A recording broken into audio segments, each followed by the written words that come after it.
Hello everybody, we got another game. We are rated 1016. We have the white pieces against Hanadar 966.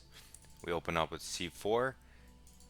He responds with e5 as we reverse Sicilian. We've seen this in lots of our games so far. We go g3 so we can fianchetto our bishop to this diagonal. He tries to copy us and do the same. The drawback of his move is that we do it first, so he can't put his bishop here. He'll have to maybe put a knight here first or something like that. It's not a big deal, but so we put our bishop here and attack his rook. He has to block with his knight or a pawn. And let's see what he chooses. So he does it with the pawn, which I feel like doesn't make as much sense, because why'd you go b6 unless you wanted to fianchetto, and if you're going to fianchetto you don't want your pawn here, so it's a bit weird. But maybe it helps support a d5 push. That's something to think about. Like d5, if I take, he can then take this way.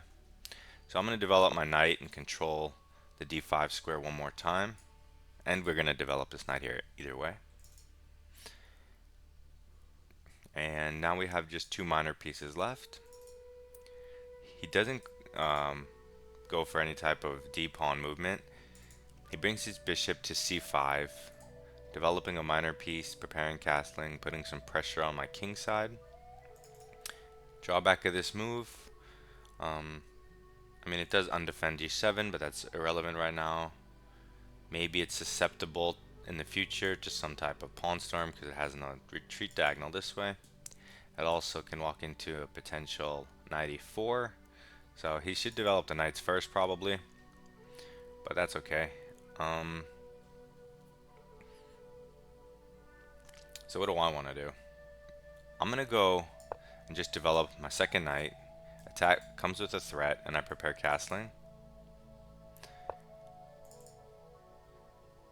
And if he pushes the pawn, you would have taken it, so you didn't have to worry about that last turn. But now he defends the knight. This doesn't come with a threat, and the drawback is that it hangs a pawn.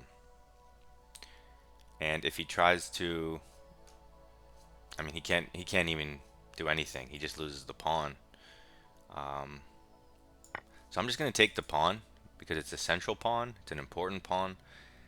And if you can take this pawn and then solidify your position by castling and, d3 and retreating the knight, you just win the game because you're up a pawn with a perfect position. So instead of castling or developing one of his minor pieces, he moves his queen. What does this threaten? It threatens to take the knight, but it's just a one move easily dodgeable threat. The downside is it's a one move easily dodgeable threat. He's not castling, he's not increasing other pieces development. Okay, so we could retreat the knight and be fine to either square, but there's an even better move probably.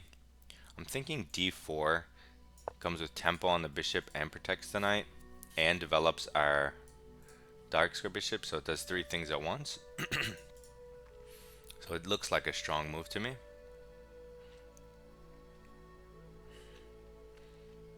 And of course the bishop can't go here because it would get trapped. Not trapped, but you force him to take the knight and you get the bishop pair. Not as in he's going to lose it for nothing, but still. He's down a pawn, and now I can, take the bishop pair, but you don't have to do this. You could do this, but you can also use the tempo for something else, something maybe more constructive, because bishop isn't going to do anything anyway. It has no other prospects than taking. You could develop a minor piece. I'm just going to castle, get my king safety, unpin my knight, alright? And I just have a great position with no weaknesses, and I'm up one pawn. He still is 3 moves away from connecting his rooks. Actually 4 moves, because these guys are fighting for the same square. And that's assuming I don't, he's not hanging anything. So at least 4 moves. That's a long time.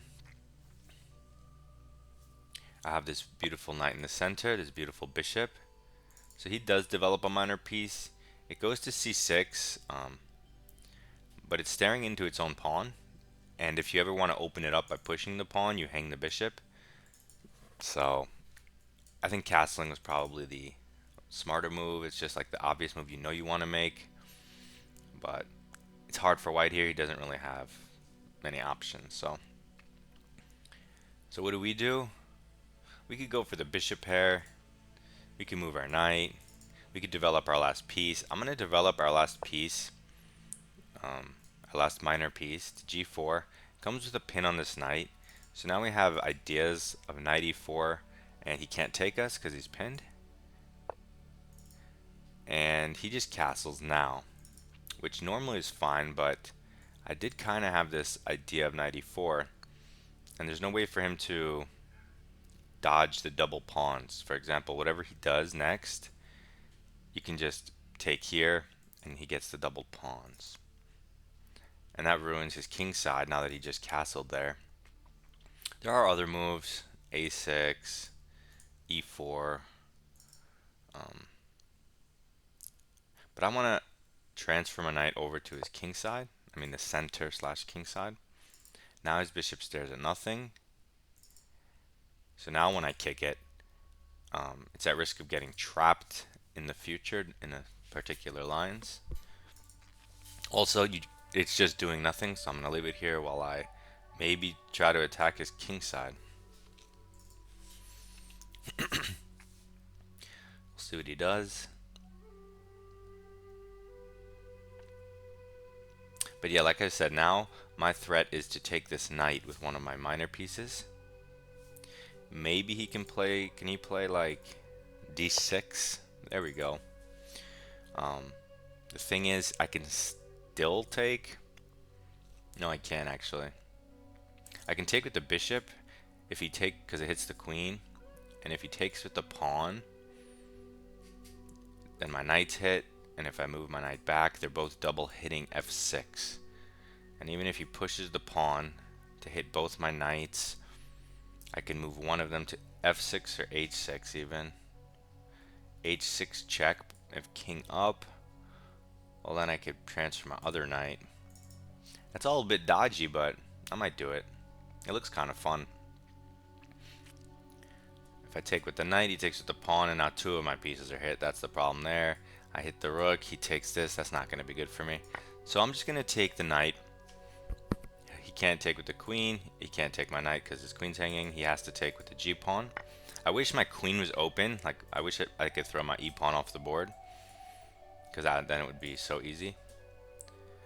So he takes here, hitting my knight. I should probably move this knight because I don't see a stronger counter threat. I mean, I can kick the bishop. It's actually his bishop's trapped after d6. That's an observation, because that was his only escape square. So if I move my knight, his bishop's at risk of being trapped. This defends this. So now I'm threatening checks, pawns, and trapping his bishop. And even e3, which comes with a sneak attack. You know, queen g4, which will end the game very shortly, probably. Maybe his way to not lose the pawn is to go here. I'm not sure if that even helps him, though. It does look like it wins a piece for him, but it check. He moves his king somewhere. e4. Actually, so maybe I should move my g knight to vacate that square for my queen, this diagonal. What other move do I have if he goes here? I have the check, and no matter where his king goes, I take the pawn. Oh, that's much better than yeah, I was thinking before I could just put a knight in f6. He moves his king. Oh no, then the other knight would still be hanging. What am I saying? So you have to go to a6 and then take the pawn. So this comes with check, and then you win the pawn. And this knight's defended, so it looks like it's hanging, but you never have to worry about it. Oh god, So what's the drawback of this move, guys? Why was this move way better? That's right, because this walks directly into a royal fork. So he'll resign. He won't resign. But I'm going to take his queen. And maybe now he'll resign?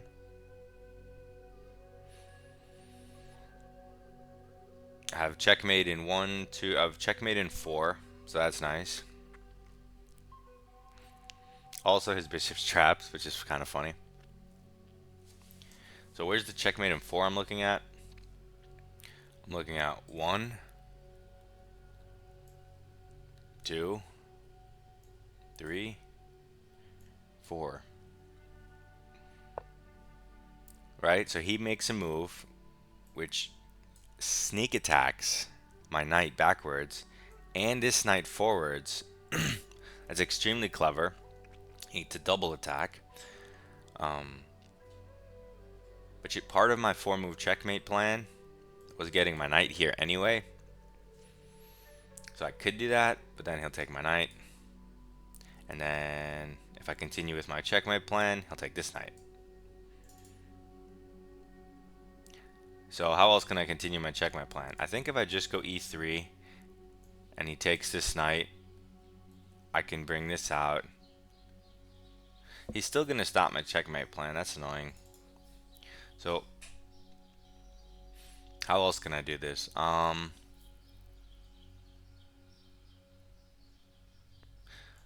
going to do a ridiculous move, c5. And you're like, what is this? It does hang the knight, but it retraps his bishop and makes sure his bishop can never stop my checkmate threats on this diagonal. And it puts this pawn, it's cemented here, blocking his pieces and his bishop. I could just go for the checkmate. Now I have different threats because I don't even need the other knight because my bishop hits that square. So now I have a different checkmate. But since his bishop's trapped, and calculating takes effort, we're just going to stick with this. Now he sees it's trapped. That was the whole real point of c5, right?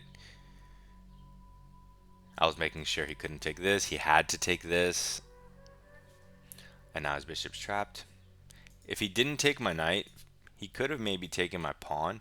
Because if I went for the bishop, he could have moved it back. If I will go here, here, here, here. But he took my knight, so now he's going to lose his bishop and or checkmate. Could move it back here for one more move, although I'm not sure what that does. He could take here. Takes, but that makes it even harder for his stuff to get out. So he takes this pawn instead. So I'm just going to activate my rook. You know, free development. It also sneak attack this way. So there's a lot going on here. I'm going to take this hanging pawn, which supports my future checkmate, right? So now all I need is the queen. That's all I need. And the queen also has an open dark diagonal. So you could go here and try to get it in this way.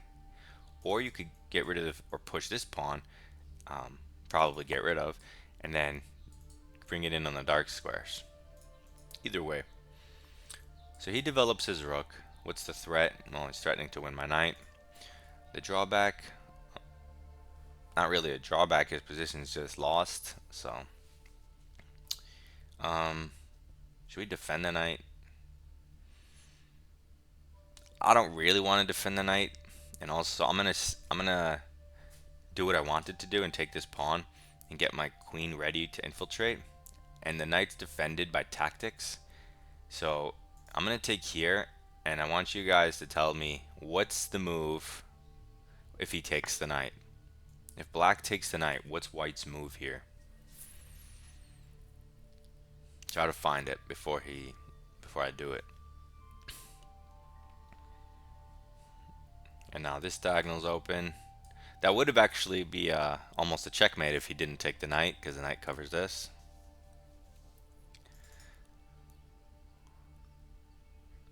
Maybe he's realizing maybe this isn't a free knight, so he's not taking it.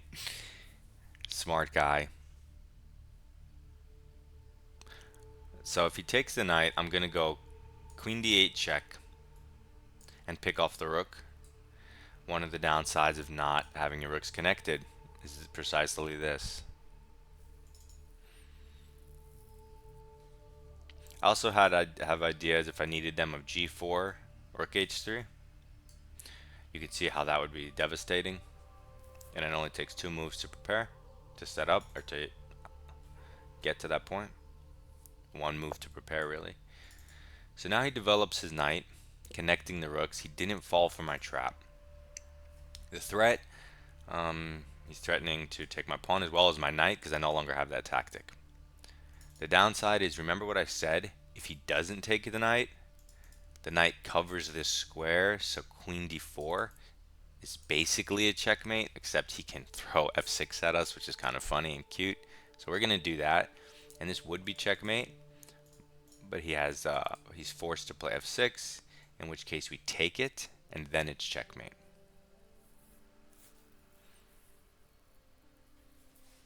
So that's really nice. Smooth, easy game against Hanidar. And we do a lot of the same stuff in these games. You can see the way they get in trouble, and we repeat the same process. And you can probably do this in your games if you just ask the questions: what's the threat and what's the drawback? Alright guys, we climbed a little bit. Submit your rapid videos in my Discord. Until next time, goodbye.